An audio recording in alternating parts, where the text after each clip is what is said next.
coming up on Chopper's Politics. Well, Chopper, it feels sort of what was the end of an era. Hello, I'm Christopher Hope, the Associate Editor for Politics at the Daily Telegraph. Well, this is it. After 360 episodes, 8.2 million listens to Chopper's Politics podcast, most of them recorded here at the Red Lion pub in Westminster, it's time to finish my coffee, hang up my headphones and leave my favourite stool in the Red Lion pub for the last time. Yes, my friends, this is it.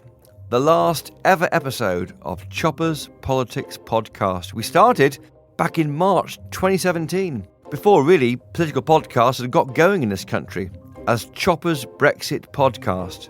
We turned into Chopper's Politics podcast when Brexit became reality and stopped being controversial. Well, sort of.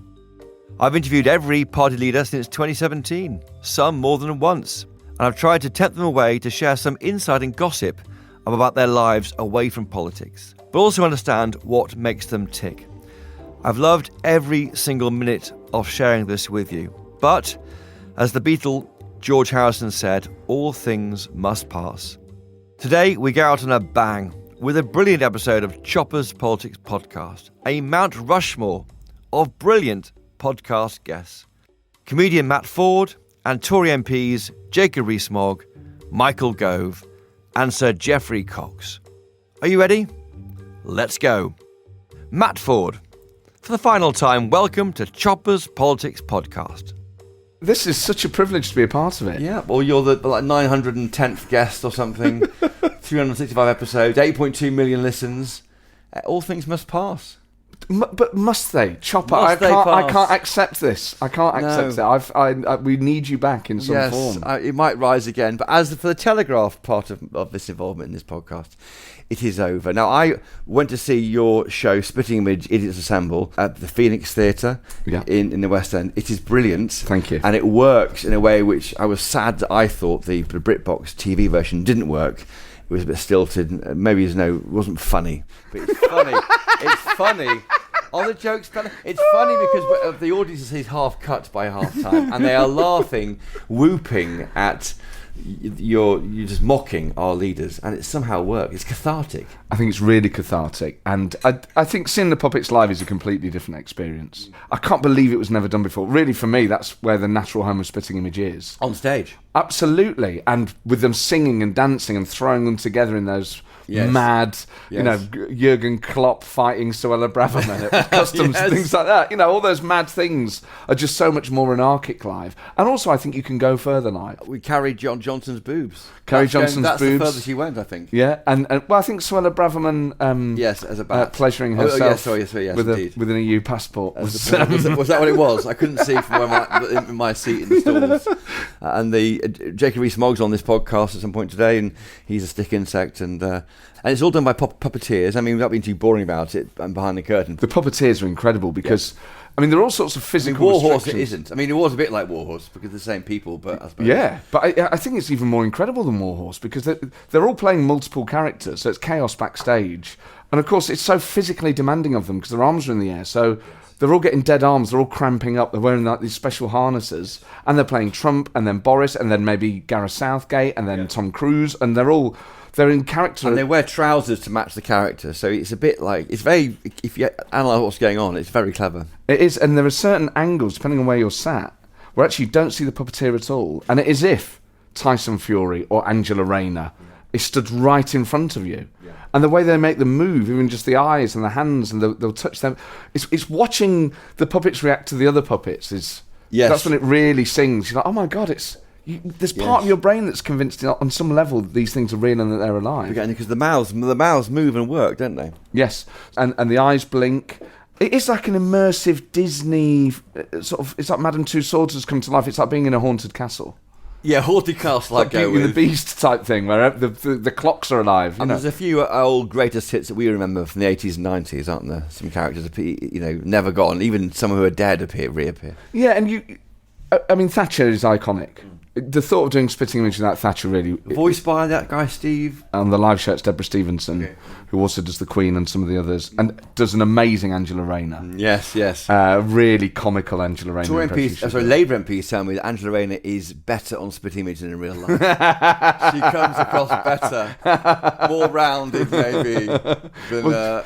Well, we've got her as a very blunt character. Yeah. In fact, she came to the show and met her puppet. Yeah, well, she'd love that. I think you took the best of her probably and made it better. Yeah. Keir Starmer, I think, is absolutely brilliant, and I've told people who I meet in the Tory and Labour side to go and watch Spitting Image just for the Keir Starmer, because you've completely nailed, for me, why he's not Tony Blair, why he's not cutting through. Can you explain why that is? Well, I think with anything with Spitting Image, it's the marriage of the puppet, the voice, the script. Are you saying the sorts of things that it feels like that person would say, and the puppeteer? And I think, firstly, the puppet is phenomenal. Yes. And I think it's really captured the shape of his hair. And the fact that he's handsome. Yeah. There's a sort of melancholic handsomeness to that puppet. And even the way they make the hands move is exactly how he moves. So there's that. Yes. Then there's the voice and that deliberate, clenched tooth, slightly blocked nose chopper, and the sort of the trailing off at the end. All those like little touches, and people are like, oh my. And I think sometimes with the newer ones, and it's the same with the Rayner one, is people go, oh my God, we've not seen Spitting Image do these people before. What a treat to see a Spitting Image treatment of our modern politicians. So I think you have to. We've made him slightly more verbose than he is, because that's the character of Keir Starmer, if you like. I felt slightly bewildered by politics. It's almost like he's achieved a lot in the world as the DPP, and he's in politics and he doesn't quite understand it, and he's trying to understand it, and sort of clenched teeth trying to work out, is it yes or no answer to that question, and the rest. Yeah, well, that was almost like a sort of accidental running joke, because we would ad lib, just sat around with our laptops, and you ad lib lines almost in the way that people would write a song. You just sort of muck about.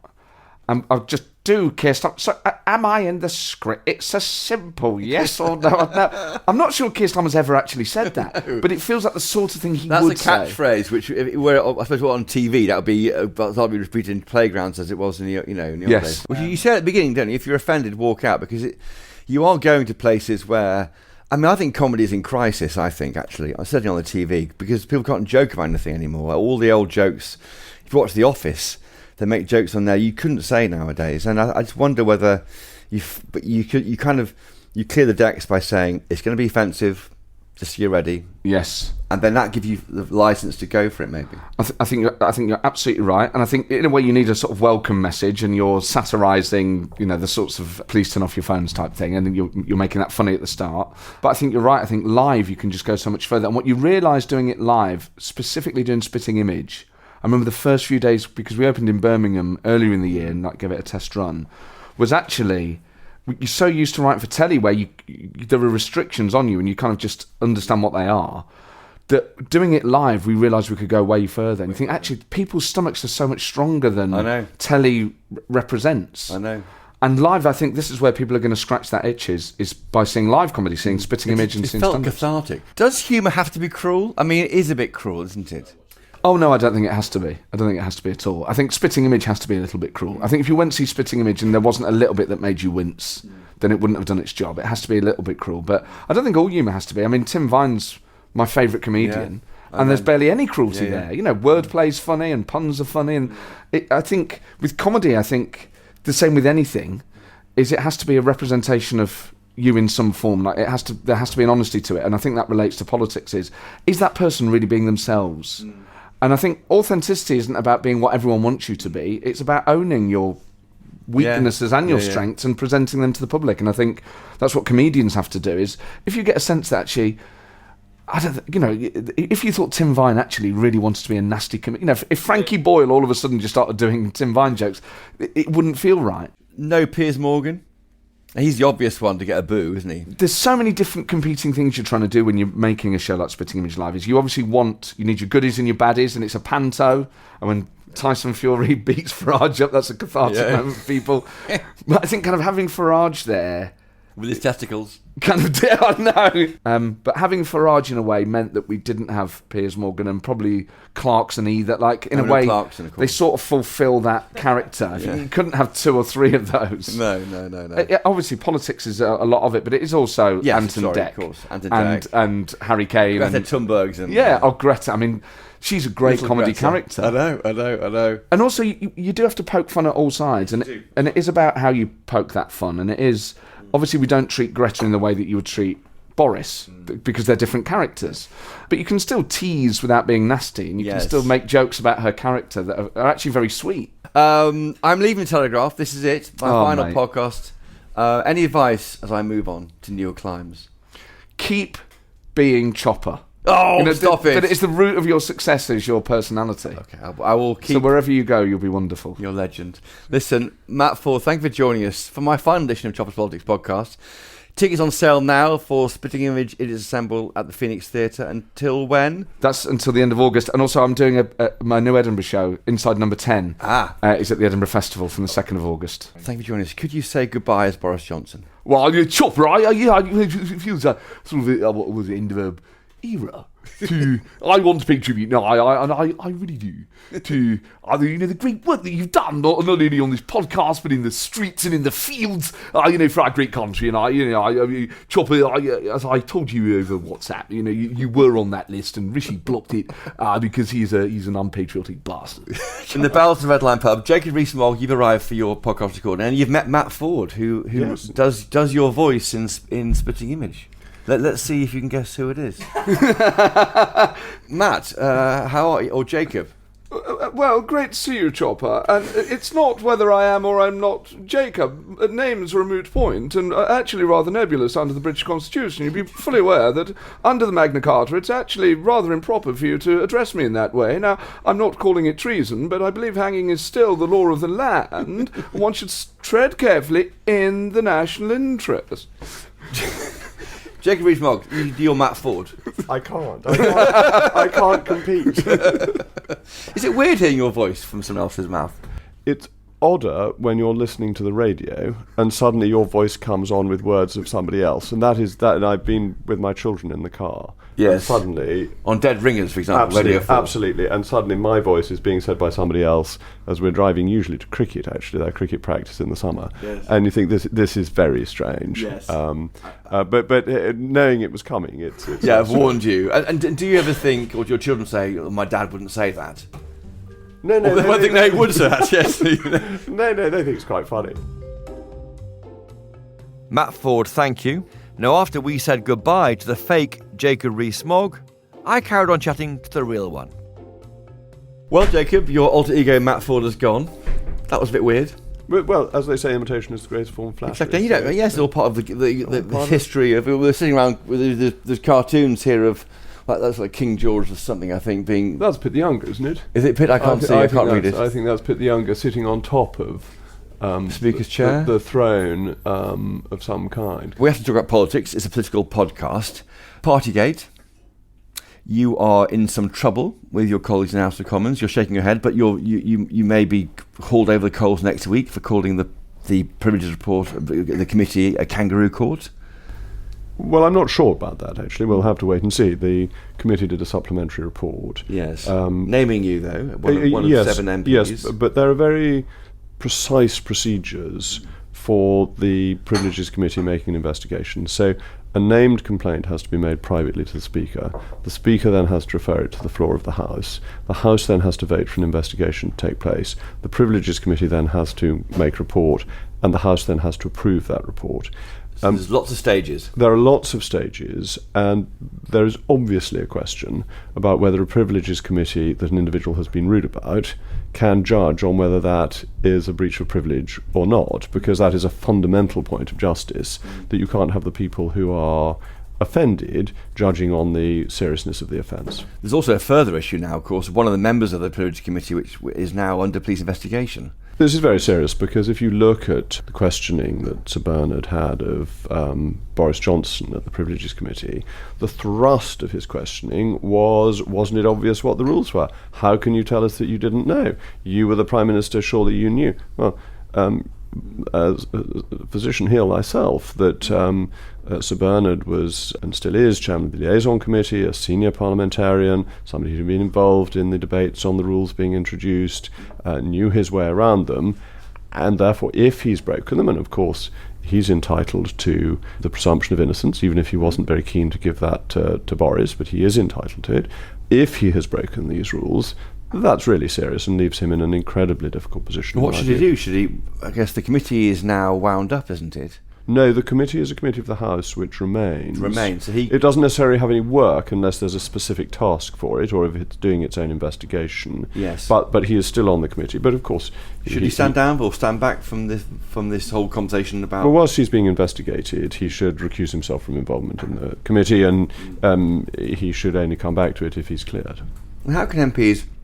I mean, it doesn't undermine the whole report. I mean, the report. Well, of course it does. Of course it does. But if you have somebody who produced a report that pontificated in this way, and it now turns out that actually he was if it does, that he was breaking rules in the same fashion, then it fundamentally undermines the report because of the approach to the defence Boris gave. Boris kept on saying he thought it was in the rules at the time. Which could be Bernard. We don't know what Bernard says about. We don't know what. Well, so far he said it was a work meeting.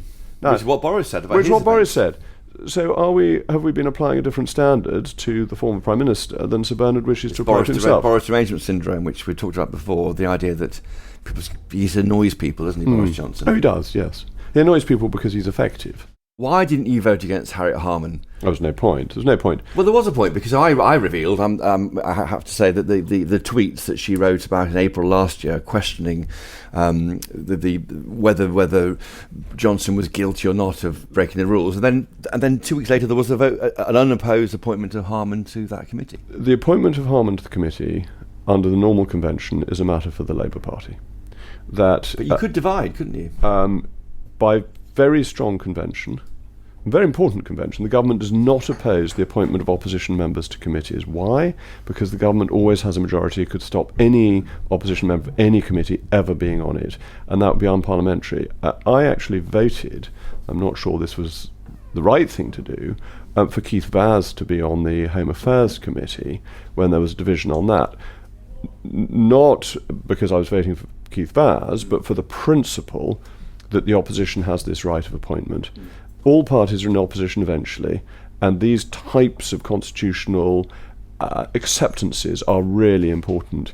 So, although you had revealed it, it would have been for the Labour Party and for Harriet Harman to recuse her, not for the government to vote against an opposition of. Because that way lies chaos. Well, that way lies committees that are entirely made up of government stooges. Yes, so you have to have follow what's happened before. And that's right. That's okay. right. Okay. Rishi Sunak, how's he doing? He's missing PMQs this week, next week. Is he avoiding MPs?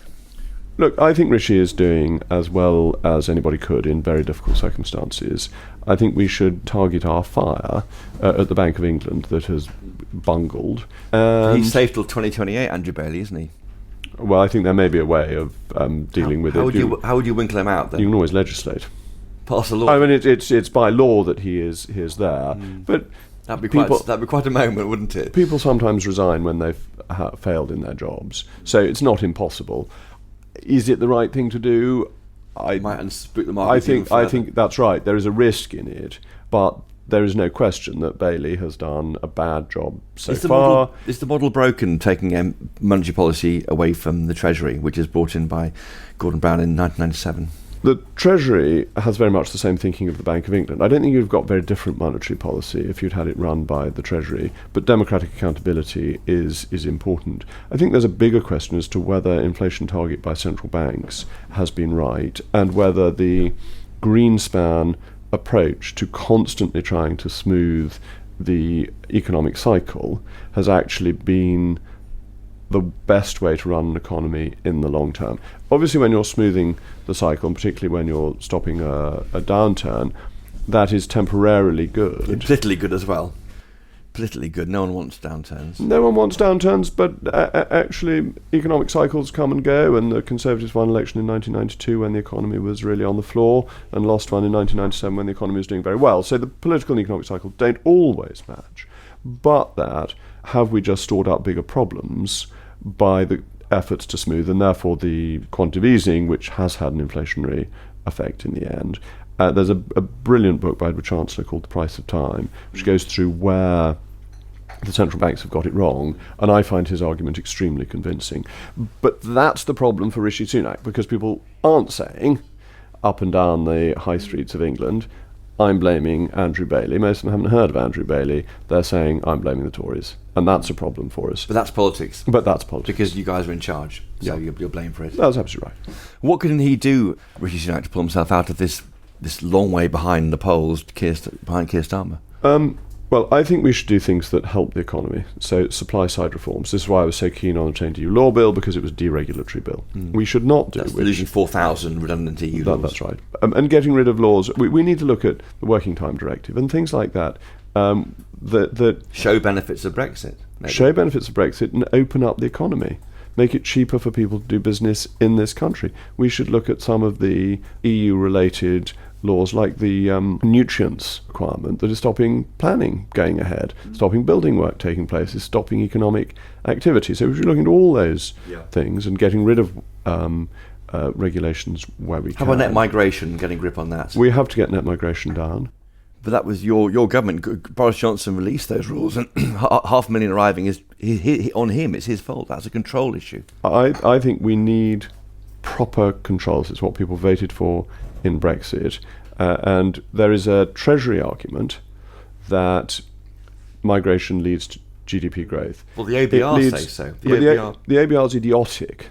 The ABR ignores the fact that it decreases GDP per capita and is part of the productivity problem that the UK economy has been suffering from, because instead of investing in equipment or in skills, we invest in cheap labour. And the ABR seems to become a complete lefty... They're assuming 220,000 net migration for 10 years. Well, it's an absolute madness. That's the size of Coventry for 10 years. Where are we going to house them? Well, we're not building the houses. And what are we doing about domestic skills? What are we doing about the 5 million people in this country? And that's what this group, this new Conservative group, is saying. Yes, and they're absolutely right. They're and it's what the voters want. But the voters don't want to work in the fields, do they? That's the problem. Why are we setting up an economy based on picking fruit? This is completely stupid. What is the comparative advantage? The comparative advantage is to pick fruit in countries where labour rates are cheap, that the labour should be where it's cheap, not come here to do things that are economically unproductive. But you can't let the fruit rot in the fields. You shouldn't plant the fruit in the first place. You should be planting things that can be harvested mechanically. That's where we've got an economic advantage. This is the basics of free trade. You focus on what you have a comparative advantage in, which you can do profitably and productively. The drug of cheap labour has meant that we've kept on doing things which we're not productive at, which we shouldn't be doing. They should be going on in other countries, or we should be investing, and this doesn't work for all soft fruits, but it works for lots, in the equipment that can pick mechanically in an automated way, without having to import labour. But this applies not just to cheap labour to pick fruit, it also applies to social care. What can you do with a combination of AI and remote monitoring that reduces your staffing levels? In Japan, they're using AI to provide company for elderly people who don't have any family. And the AI is brilliant because you know how it is. You have a conversation with me and you see me the next day and you've forgotten half what I've said. If you're a computer and you're operating on AI, you remember everything I've said and you say, well, how's carry on a conversation. That's right, that's right. And you remember that I've got toothache or whatever it is. And this actually improves the level of care. Yep. And why aren't we doing it? Because we're dependent on cheap labour from abroad, which we think is economically beneficial, because the ABR is a really bad institution. It was a very good institution, incidentally, under Robert Choate, who ran it extremely well and sensibly. And since he went, it's gone downhill. How does your party win a fifth term in government from this point? Because I think your last chance was having Johnson in the north, Sunak in the south, bringing it together next summer for a campaign. I can't see how it happens now. Well, it was very difficult to see how we were going to win in 2019 until the election came. Political events change sometimes quite rapidly. We may find that interest rates start declining sooner than people expect. If inflation does turn down, the interest rate rise may have had its effect. Bear in mind, inflation is a lagging indicator. So a little bit of economic growth, a little bit of improvement on the small boats, and Keir Starmer is not Mr. Charisma. Any advice for a journalist leaving somewhere after 20 years? Well, no, but it's an opportunity to say thank you for all the interesting stories you've broken for Telegraph readers over many years, the insights you've had into politics, the courtesy with which you've dealt with your political associates and friends. Oh, thank you. And how pleased I am we're going to be working together on GB News from the 14th of August. That's right. Well, listen, Jacob Rees Mogg, it's great to have you on. You're what, the 911th guest, I think, or whatever the figure is. 8.2 million listens. Thanks for joining us for my last Choppers Politics podcast. Thank you. And I'm reassured you had 910 other guests. Not all the same people. Jacob Rees Mogg, thank you. Coming up, Michael Gove has some news on a campaign close to my heart. Yes, folks, it's time to bring back Britannia. Right after this. In March, the Daily Telegraph broke a story. The former Health Secretary, Matt Hancock, has described the leaking of thousands of his WhatsApp messages. The Daily Telegraph says it's obtained thousands of WhatsApp messages. On 100,000 leaked WhatsApp messages revealed. Some poor so-and-sos had to go through those. And now, those same poor so-and-sos are going deeper. The stunning incompetence of the British state was absolutely extraordinary. The COVID inquiry may be underway. They definitely knew what they were doing when they took them out of the hospitals into the care homes. But you shouldn't have to wait years for answers. You've got lockdown. There is no way that that isn't going to have a massive impact. If I'd sit on that material to protect politicians' dark secrets, I don't think that would have been an honourable thing to do. The Lockdown Files podcast from The Telegraph. Follow now, wherever you're listening to this, to make sure you don't miss an episode.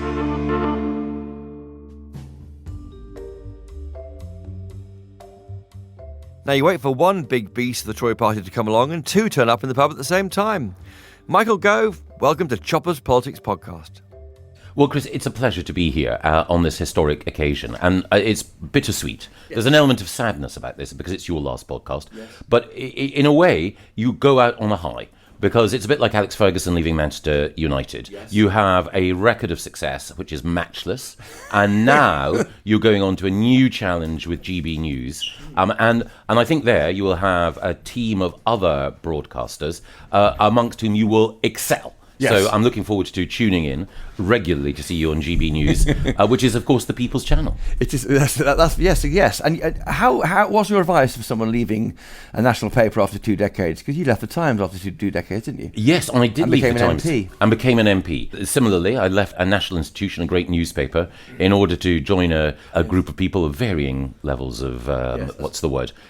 Interest to the public. A startup. Led by David Cameron in 2006. Yes. No, well, the thing is that you can leave having your head held high because you've been behind some of the biggest scoops that the Telegraph has had. Yes. And from the expenses scandal through to being a newsbreaker almost every day, yes. you have nothing to prove in the journalistic world. And so I think that the next stage of broadcasting, I think, will win you a new set of fans and admirers.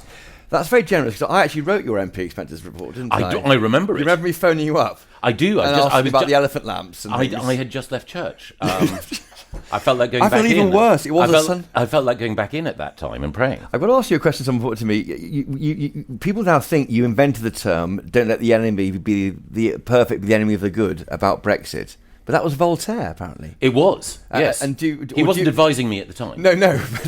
So you know it was Voltaire because someone said, "Go saying it was he said it." No. I said a lot. You always say it was Voltaire, as Voltaire once said. No. There are certain cliches which I do use in politics a lot. One is, "Don't let the perfect be the enemy of the good." Yes. The other is, "No good deed goes unpunished." Yes. And the third one, which is also from Voltaire, which is that when people suggest to me doing something which, in Westminster terms, might be called brave, I always remind them what Voltaire said on his deathbed when the priest invited him to reject the devil and all his works. Voltaire said, "Look, this is no time to make new enemies."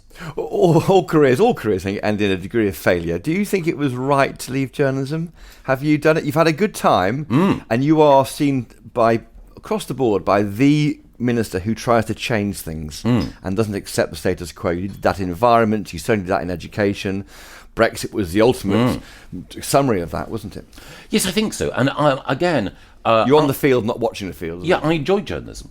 And I think that there are certain things in journalism, certainly in reporting, that help in politics. So being able to get to the heart of an issue, being able to take a mass of information and to try to summarise it so you know what the essentials are, I think that does help. As a minister, because you can sort of see through all the reams of... Yes, again, there are other professions and other jobs which also equip you in different and complementary ways. Legal, being a lawyer, for example. Being a lawyer, but I also think, though there aren't many on the Conservative benches, if you've been a trade unionist, understanding how effectively to represent a large group of people and to achieve something in a negotiation. So there are different skill sets that help in politics. You're blamed by lots of the right for things that go wrong for the Brexiteer right. Do you know this? They see your hand in everything. Really? And I think that I just look at them and go, well, it's like, for me, it's not quite a Gove derangement syndrome, but it's like the Boris derangement syndrome, where he's blamed for everything that goes wrong. Well, the right always pin it on you, and I always phone your guy Josh and say they're saying this about Michael, and they say, yeah, they all say everything about Michael, you know. Well, I think two things. One, I think you are right that there are people who their dislike of Boris blots out their capacity to make a rounded judgment of him. It's not dislike of you, though. They're not. Well, I was going to say they like you. I mean, but I think in politics you sometimes get credit for things you don't deserve and blamed for things that aren't your fault, and you've just got to take the rough with the smooth. What are the achievements of 13 years now of Conservative government? I don't think the podcast can go on long enough for us to list them. There's the top one, the top two. Well, I think undoubtedly one of the most important has been the transformation of education, and this is down to a team Free effort. schools. Well, we are now fourth in the world when it comes to literacy for children, and that's Nick Gibb drove that. Exactly. It's also the case that we moved up the league tables in numeracy and in science as well, and we have a record number of good and outstanding schools, and that wouldn't have happened without David Cameron and George Osborne's leadership. And Tony Blair. So critics say to me, well, the Academy's programme was a Labour thing, and the Tories built on that with free schools. I think we really transformed it, but I won't take anything away from Blair or Adonis, or indeed, to be fair, David Laws. He took a little bit of heat from other Liberal Democrats for supporting it. So I think that is a significant achievement. I think also the case, the fact that we have record employment. So if we look back to IDS's work on welfare and the continuation now on, exactly, we made work pay. I also think, to quote Ed Balls, we've had at least two big economic shocks recently with the war and COVID, and yet our economy is still in the growth zone. And Ed Balls acknowledged that that was on the basis of the economic fundamentals, the good decisions that had been made previously, and the good stewardship that Rishi had as Chancellor. But actual things which are Tory policies are harder to define. Brexit wasn't policy. That was obviously an idea which the public voted for with your support. Even raising the minimal threshold of income tax to 12,000, that was a Lib Dem policy. Universal credit was a Tory policy. Yes. You know, I look at IHT, which George Osborne pushed very hard, didn't he? And that didn't happen, even though it was going to happen in 2015. It didn't happen. I mean, do you worry that the Tories have squandered actual Tory policies? No, I don't. I'm tempted to say, let's not make the perfect the enemy of the good. And I think that there are all sorts of policies which are distinctively Conservative because we shouldn't allow ourselves to be defined simply by one set of priorities. So if you take the environment as well, it was Margaret Thatcher who was the first Western politician to raise the alarm on climate change. And the work that Michael Howard did as Environment Secretary in the 1990s has a direct link to the work that we were doing in order to make sure that we restored nature. The changes that we made to the way in which we support agriculture, of course helping farmers, but also paying them to make sure that nature recovers rather than simply on the size of their landholding. These are Conservative things. It's about the stewardship of the planet. Have we as a country got too used to the state being involved in our lives post-COVID?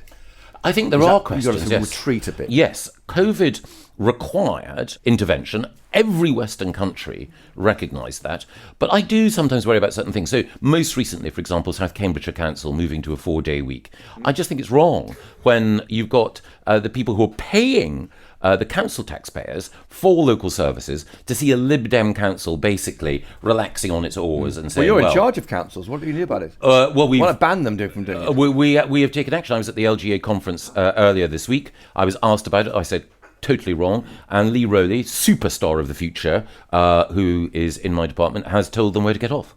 And when telling them where to get off, will they get off, or can they just ignore you? There are steps that Lee can take, but as ever, Yes. With when you've got someone who's a tough negotiator like Lee, he would show his hand too prominently beforehand. Just on planning, critics say you've surrendered on housing targets, and your new policy is building things beautifully and hope it works. Is that a policy? Yeah, well, we need to build beautifully. Yes, no one doubts that. Completely. But no, we haven't surrendered on housing targets. What we have done is said that if a local authority recognises that either the green belt would have to be sacrificed or an area of outstanding natural beauty would have to be lost, then it can accommodate that into its plan. But you can't evade, no local authority can evade building homes, and if local authorities don't adopt plans, then it will be the case that there'll be teeth there in order to make sure that homes are built. And Labour's policy are a bit more bold, aren't they? They're saying that they can take off the money that farmers make on land surrounding towns and villages and remove that premium. Well, that is actually our policy. It's in our bill. Yes, we've said, and I'm so sorry to mention this. I'm so sorry I should know that. No, not at all, because there is something called hope value. Now, I'm a great believer in hope value. I provide hope value daily. Yes, and valuing hope. But there is a principle that when land is compulsorily purchased, which you should only do sparingly, but sometimes you do need to do it, that you pay top whack for it. Yes. We've got legislation in the Levelling Up Bill saying, actually, in the public interest, you can pay slightly less than that. That means that the landowner gets a fair deal, but it also means the community gets more cash back for new homes. Are you pro garden cities? Yes, totally. I visited one in Suella Braven's constituency. It's called Wellbourne. It is a beautiful settlement. The architect involved, Ben Pentreath, was involved in Poundbury. The landscape architect is, again, someone who's worked with the king in order to create the right sort of rich, green, beautiful environment. That's the future. Yes. Do you have a mortgage? I don't at the moment, no. So you're not affected by the cost of living crisis or the soaring interest rates? I'm affected by the cost of living crisis like everyone else, with my daily and weekly shop, but I don't have a mortgage at the moment, no. Do you use the term cos you lives? Sorry? Do you call it the cos you lives? No, I don't call it the cos you lives. Apparently that's what some people in Whitehall call it. It's a short... Is that like the Platyjubes? The Platinum Jubilee, correct. Yes. Why should anyone under 40 vote Conservative?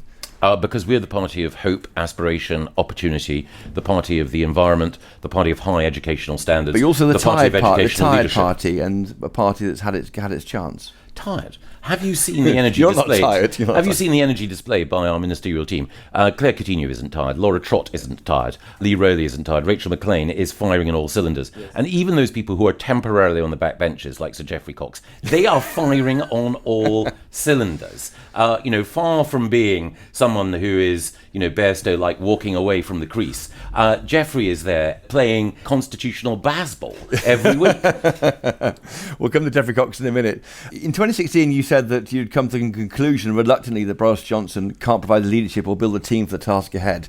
You were right, weren't you? Well, historians will pass a judgment on that. The thing is, I worked alongside Boris during the time he was Prime Minister, and there are no shortage of people queuing up to criticise him. Some of those criticisms, I think, have some justification, but I don't want to join that queue. Is there a thing called Boris derangement syndrome? He's blamed for all the ills of the country. I think it is the case that Boris, both amongst his supporters, inspires a loyalty which sometimes makes them blind to one or two of his faults, and amongst his detractors, inspires a sense of rage that also means that they ignore his virtues. And I think that he deserves to be judged in the round. And Brexit could not have been done without him. Yeah. Talking about priorities, when you left government in 2016, you, for a period, on the backbenches, and you supported a really good idea for a new Royal Yacht Britannia. Yes. Do you stand by that? I think so, but to use a phrase that I've used in a different context, now is not the time. So there's a war on. Yes, I do think that the principle of having a national flagship, which can act both as a way of projecting our soft power, which can act as a floating embassy to encourage trade and investment, which can also be used, as has been suggested in the past, to provide young people with amazing training opportunities. I think there's a lot there. Provided there is no cost to the taxpayer, I think that is a good idea. But at the moment, when there are so many other priorities that we need to address, I would leave it for another day. Yes, and the project was cancelled to pay for 2 ships to look after underwater internet cables, which is probably the right thing to do given Russia's behaviour. How will history judge Michael Gove? I don't know. I'm not sure that history will necessarily note many of the things that I've done, because there are other more significant figures upon whom you're the most Cleo significant... will, Cleo's book. Cleo the Muse. Oh, sorry, I think not at all. The more significant figures upon whom she will devote her attention. Well, Michael Gove, thank you for supporting this podcast. Thank you for talking to me over the years at the Telegraph, and I hope that carries on. No, it's an absolute pleasure, Chris. Good luck for the future. I know the Telegraph will be a lesser paper for you all, although still a great national institution. And GB News, the People's Channel, looking forward to catching you there every day. Thank you, Michael Gove, for the last time joining us this week on Chopper's Politics Podcast. Thank you. Thank you. Michael Gove, thank you. And there's just time before last orders to sneak in one more guest here at the Red Lion Pub. Please welcome a man who's been a firm friend of the podcast for years and years. He also happens to have the smoothest voice in politics. It's like velvet. Sir Geoffery Cox, KC MP, welcome to Chopper's Politics Podcast. Thank you for having me. It's an enormous privilege. It's great to have you on. Guest number 914 or 13 or something. 8.2 million listens. 350 or so episodes. All things must pass. Have you ever left anything after a long time? Probably lots of things, and probably more I should have done. But no, this is a very emotive moment, Chris. It's a valedictory. I feel I helped to, in a small way, create Geoffery Cox, the reader. I think when I first got you on to read The Night Before Christmas. Yes, and it went. Did. The World at One put it out, and they did. Others, and I want to help you when you want to end your political My dear career. Chris, if I need an agent soon, I will think of you immediately. But I do hope that your new career will offer bright prospects, and you won't be lost as a voice. No, a critical but measured voice. Yes, in the Fourth Estate. Yes, I mean, and you've had your bumps on the road with the Fourth Estate. I mean, do we get the journalism we deserve? Do you think? I make no complaints about journalists doing their job. It's an occupational hazard for a politician, and scrutiny is what he or she has to. It's important, though, isn't it? It is. They may sometimes cross lines that those of us who are under scrutiny would prefer they didn't, but the function they perform is essential, and I suspect is going to go on being essential, and even more essential in years to come. Yes, and how about you? You're standing the next election, aren't you? I am. You've been under fire over. You're an office holder, but you earn money as a barrister. I mean, but you've fought every election for a number of years with these criticisms, and people vote you back in.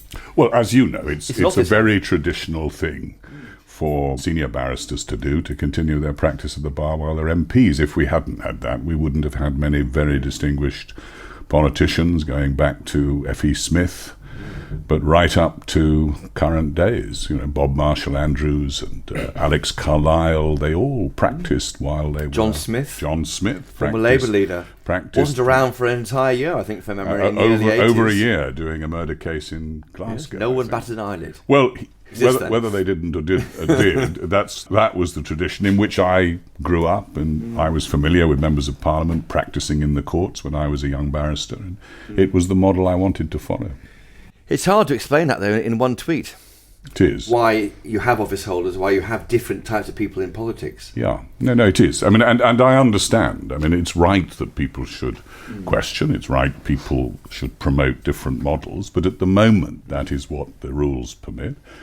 It enables people to come into Parliament who probably wouldn't otherwise have done if they're able to continue their professions. I think it's a good thing for Parliament, but I'm quite aware there are contrary views, and I respect them. Sajid Javid this week has been quite interesting. As he leaves Parliament, he's saying interesting things about the NHS. He also said he thought there should be maybe half as many MPs and pay them twice as much to get a different standard of MP. Well, you see, I have a completely different view from that. I mean, my view is that what you do is you allow outside occupations within reason, that is to say, clearly, and if they are worth anything, if they hold, as I do, a really profound view of the solemnity of the job and responsibility we have as members of Parliament, they will devote their lives. You know, I've been 20 years a member of Parliament, 25 years fighting in my own constituency. I live there. My children have been schooled there. My wife runs marathons for local charities. I cheer her on. I don't run them. But, you know, we are and have been embedded in that community where my father was schooled, where my family have come from for generations. And I am completely committed to it. But I also believe that it is a healthy thing to be able to continue, in my case, as a senior barrister, but were I a doctor or anything else, I think it's a good thing for Parliament. How do you rate the end of Boris Johnson? Do you think we're moving into a period of a more of a respect for rules? In a sense, I think back to the legal opinion you gave on Theresa May's Brexit deal in March, April 2019. And the pressure on you was huge, but you said in that 2-page letter to her, I'll paraphrase, this is not leaving the European Union. It means that we are still on the hook for bits of the Brussels infrastructure. That provided the support for the final vote on Meaningful Vote 3 for those who opposed it, and it stopped that Brexit happening and gave us the Brexit we have now. And you were able to do that because no one ever questioned your motivation, why you did it. It was done because you had respect for the law. You're a very, very eminent barrister. That matters, doesn't it? What matters is people have a unshakable belief and conviction and support for essential institutions and principles. The one principle that I was mindful of throughout this is that I was the Attorney General, and my duty to the country and the whole of the British people was to deliver an opinion that I truly believed in, was truly objective, and was not subject to alteration because of my desire for political support for a particular position. That's extremely brave. Well, it wasn't really, Chris, and this is what I've said several times before, I think possibly even to you. I'd spent nearly 40 years in a profession which values professional independence.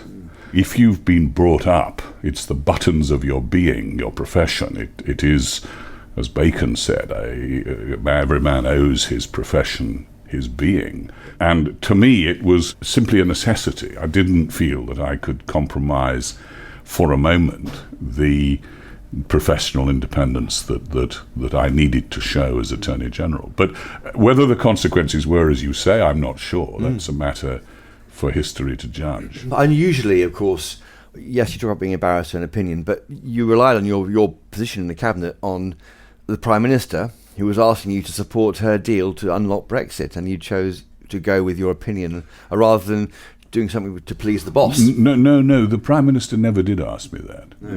The Prime Minister made it quite clear from the start that I should deliver the opinion that I properly thought was the right one.